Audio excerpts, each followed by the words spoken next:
be seated. I want to talk a little bit about this passage from Isaiah today. That's what I want to start with. And I want to let you know also that this is one of what's called the servant songs from Isaiah. There are 4 servant songs in this part of the book of Isaiah, and they are said to be prophecies of the coming of the Messiah. And as we talk about some of the words in these passages, I think you will see that that was their purpose. So this is the 3rd passage that we have read today. This is the 3rd of the 4 servant songs. And it says, "Who are my adversaries? Let them comfort me. Let them confront me. It is the Lord God who helps me. Who will declare me guilty?" All 4 of the servant songs actually show the Messiah to be God's meek and gentle servant. But he also is called a royal figure, representing Israel in its ideal form. He is the high priest, but he also comes atoning for the sins of the world. So a little knowledge of Hebrew history will help here, because the original Isaiah was way back in the 8th century BC, and he taught a lot of lessons in chapters 1 through 39 of the book of Isaiah, and then thereafter he died. Some others came along following him a couple of centuries later, and those are really the guys that wrote the rest of Isaiah, chapters 39 through 65. And all 4 of these servant songs are contained in that part of the book of Isaiah. And they were all written after Israel had been captured by the Babylonians and taking them into captivity in Babylon. And so the servant songs were foretelling of the coming of the Messiah to save them from that servanthood, bring them back to their holy land. So Isaiah's followers in these chapters were there during the captivity for about 60 years before they returned to Israel. But they also believed that their captivity was Yahweh's punishment for them not being faithful to the doctrines of God and the Hebrew world.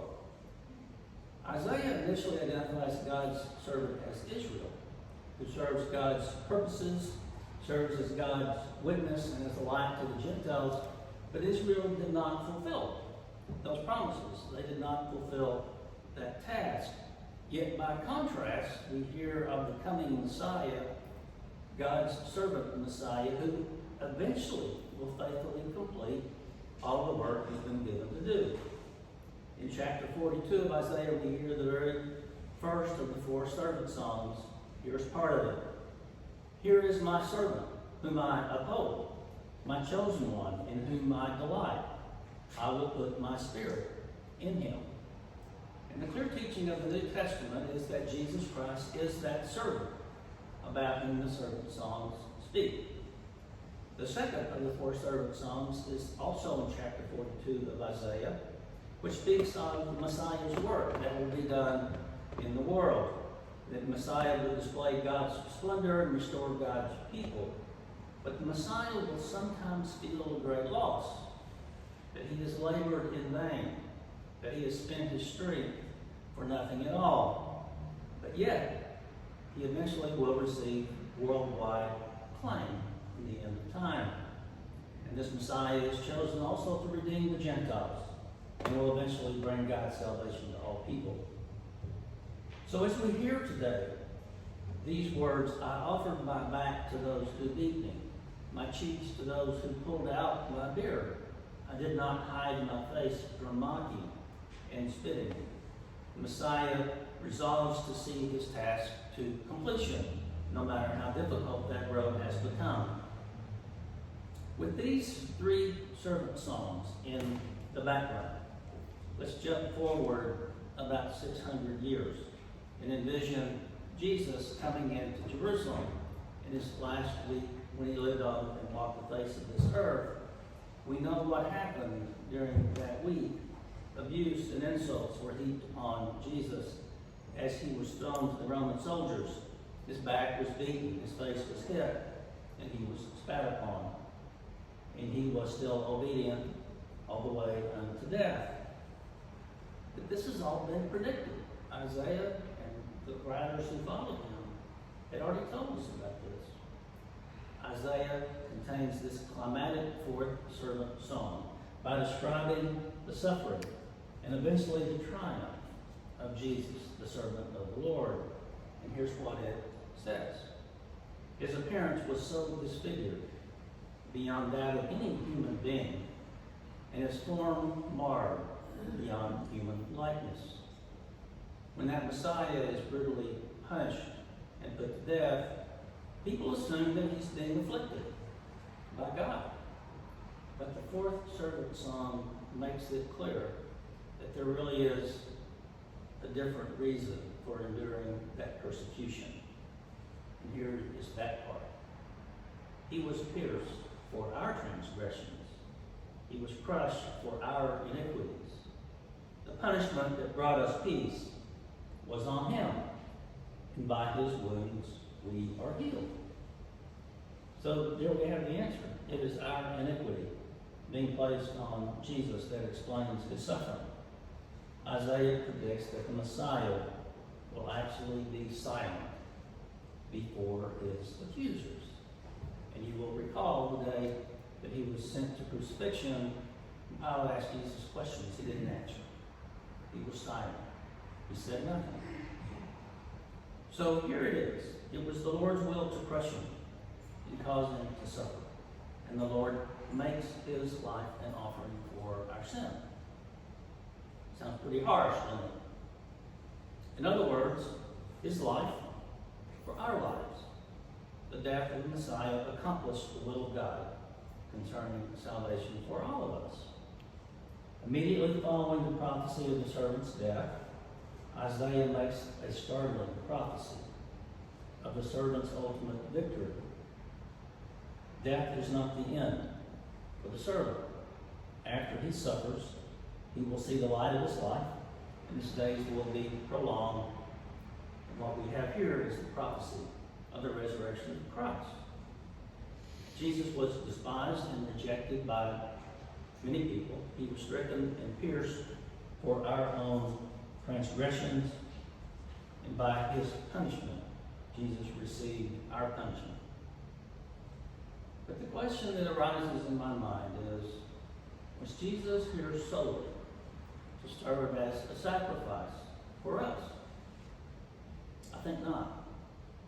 Although he did come to the place of his death in Jerusalem for us, he also came to help all of those who suffer.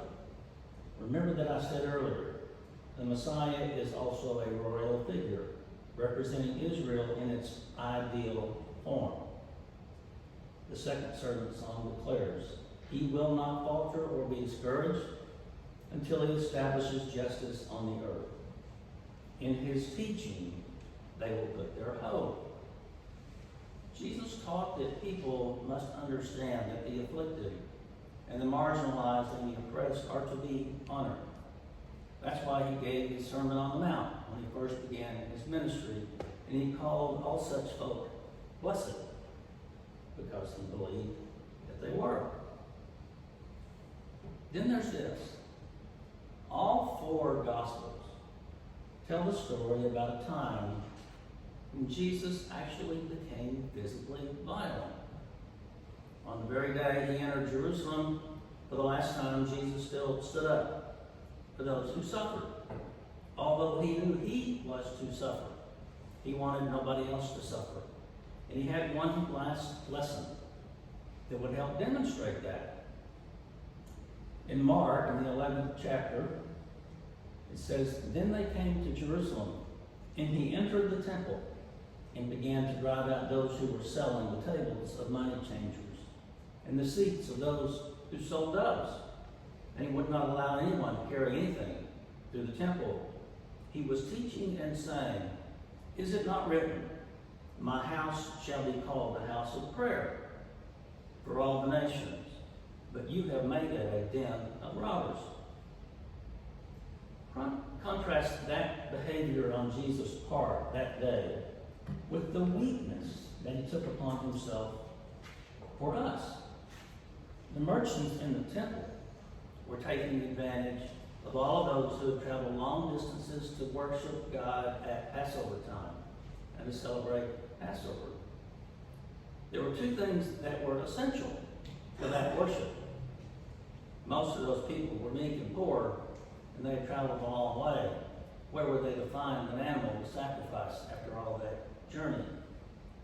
There was probably nothing wrong with selling animals in and of itself, or even operating a legitimate money exchange.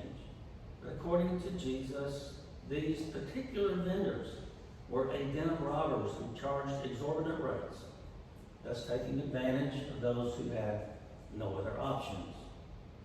This den of robbers were in the temple. We are told in John about Jesus making a whip of cords.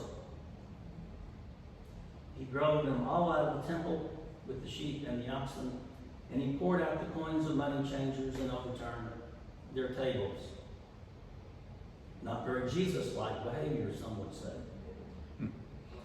Everyone around probably thought that Jesus had gone nuts.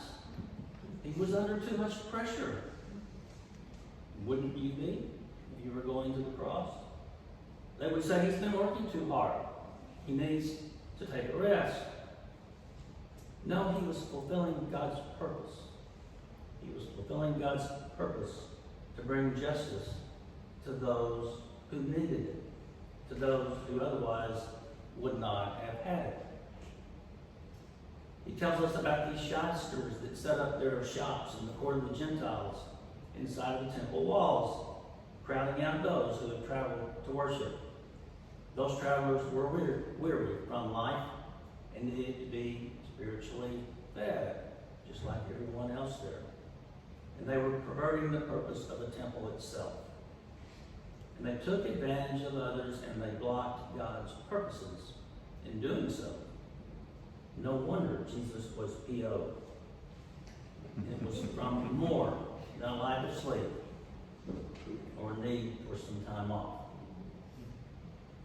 Isaiah predicts that this servant of the Lord would deliver the world from the prison of sin. And he did that. Although he is meek and although he's gentle, he also represents us in our ideal form, determined to serve those who are lonely and poor and hungry and sick, to protect those who would have perished without him. So this Messiah is really a paradox, isn't he? He's not so simple. It's not a one-dimensional figure.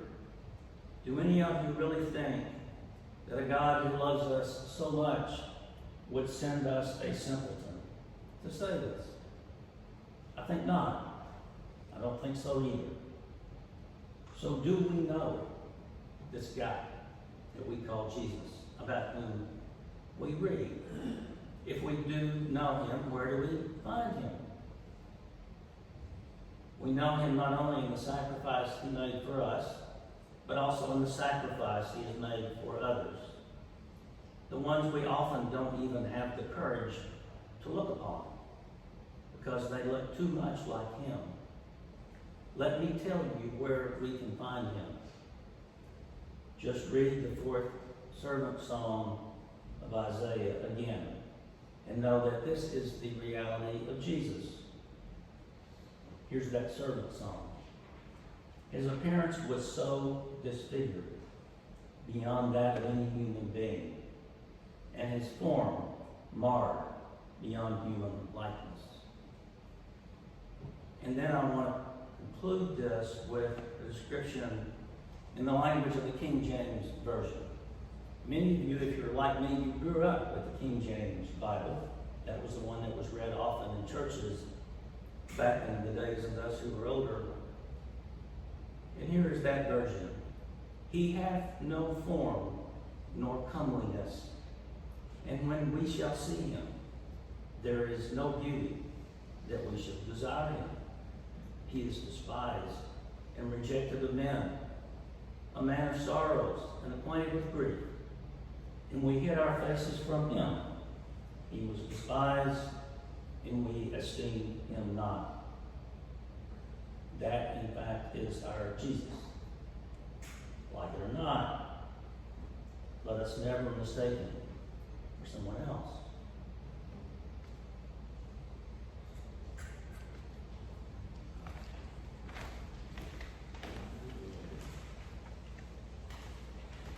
Let us stand and affirm our faith in the words of the Lord's truth.